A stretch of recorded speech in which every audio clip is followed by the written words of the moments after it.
অভেদাবলী চ্যাপ্টারের একটা অঙ্ক।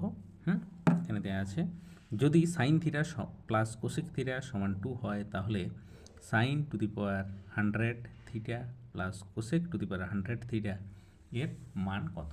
তাহলে এই অঙ্কটা আমি করবো আজ। তাহলে এটা এবছরের মাধ্যমিক পরীক্ষার্থীদের জন্য খুব গুরুত্বপূর্ণ একটা অঙ্ক।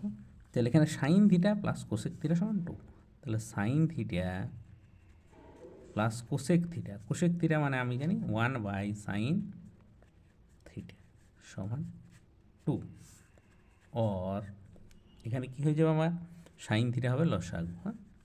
তাহলে সাইন থিটা সমান এখানে হবে সাইন স্কোয়ার থিটা প্লাস 1 সমান 2, और সাইন স্কোয়ার থিটা প্লাস এদিকে হয়ে যাবে 2 সাইন থিটা। তাহলে এটাকে যদি আমরা এইদিকে নিয়ে আসি, তাহলে -2 সাইন থিটা প্লাস 1 সমান 0, और সাইন থিটা -1 তার হোল স্কোয়ার এটা সমান 0। এটা square -2ab plus B square, और সাইন থিটা -1 সমান 0, और সাইন থিটা সমান হয়ে যাবে 1।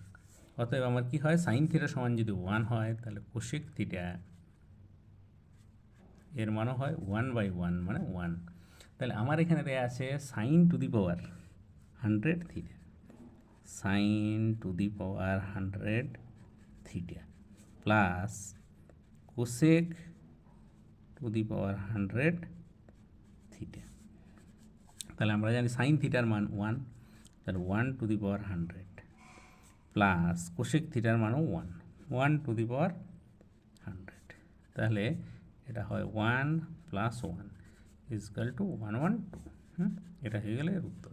তাহলে এর মাথায় আমার যাই দেওয়া থাকুক না কেন, যেহেতু সাইন থিটার মানে 1, কোসেক থিটার মানও 1, তাহলে সেই জন্যে এটা হয়ে যাবে 1।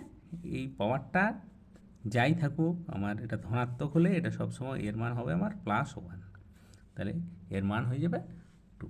ব্যাস এইভাবে অঙ্কটা আমরা করব।